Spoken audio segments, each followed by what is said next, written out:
मुनिको ठाउँमा चाहिँ त्यहाँ राम्रो व्यवस्थापन गरेर चाहिँ राम्रो हुन्छ। बरु हामी पनि सहयोग गर्छौँ त्यहाँ अझै त्यसलाई व्यवस्थित बनाउनलाई त्यो ठाउँलाई होइन। चोक पनि पर्छ त्यो पनि होइन।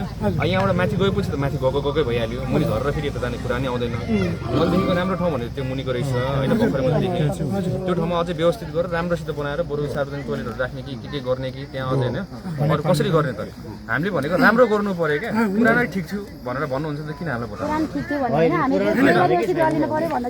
त्यही त अब चाहिँ के गरौँ भन्दाखेरि चाहिँ ठिकै छ। हुने कुरा भइसक्यो होइन। गर्नै पर्ने कुरा हो। स्थानीय पालिकाले नै समन्वय गरेर गर्नु भए रहेछ होइन। त्यसको लागि उहाँहरूको आफ्नो दायित्व पनि हो नि त। स्थानीय पालिका उहाँहरूले गर्नुभयो। तर अब पनि हामीले चाहिँ यसलाई व्यवस्थित गर्ने हिसाबले चाहिँ बरु स्थानीय पालिकासँग समन्वय गरेर हामी पनि केन्द्रबाट समन्वय गरेर त्यो ठाउँलाई अझै व्यवस्थित गरेर राम्रो हुन्छ नि त। त्यो भन्दा दीर्घकालीन पनि भयो नि त। भयो सर यो बेलामा हामीले चाहिँ खेतीपाती गर्ने बेला भयो मान्छे पाइएन भन्ने बित्तिकै सानो न त्यही भएर अलिकति टाइम भनेर अलि उ गरे हो। अरू कुरा त हामीलाई यता सर्नु पर्यो भनेर गुनासो चाहिँ होइन के। बाटो जाने भयो कताबाट अनि बजार हुने भयो कता अब यहाँ 13 किलोबाट अनि त्यो टर्निङले पुग्दैन बाटो कसरी झार्छ नि त नि फेरि।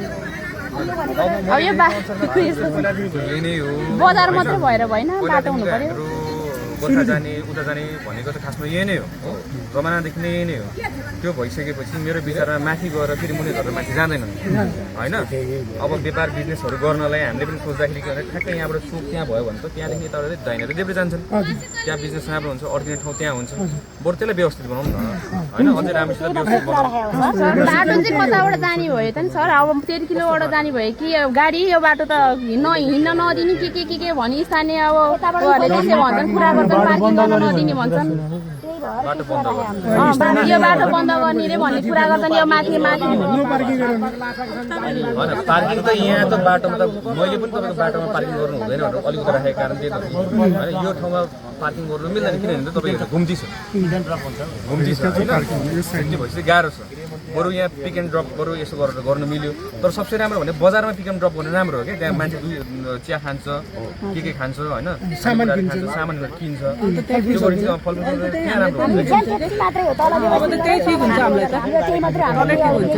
यसलाई चाहिँ व्यवस्था गर्ने त्यहाँबाट त बिचबाट सर्टकट बाटो छ सानो एउटा त्यसबाट चाहिँ उ गर्ने यसलाई चाहिँ स्टप गरिदिने तलबाट गर्ने भन्ने योजना गरेको छ। अब यहाँदेखिको काउन्टर सबै हामीले लगिसक्यो हिजोअस्ति नै।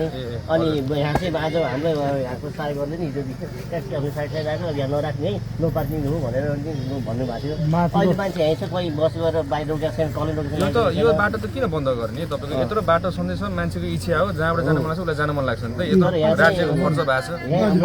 तर अलिकति माथिको बस्तीले अलि धेरै फोर्स गरिरहेछ नि सर। माथिको बस्तीले बन्द गर्छु भन्दैमा बन्द हुने हो र त्यही सोधेको बाटो जाने फेरि कुरा पनि यस्तो भन्दा सर माथिको माथि बस्तीले पेल्दाखेरि यहाँ छिटो बस्दैन न। यो कसैले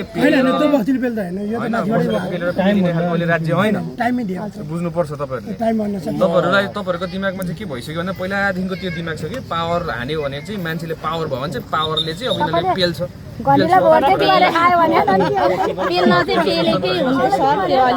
होइन हामीले त उठाएको त होइन नि त। हामीले त उठाएको होइन नि त।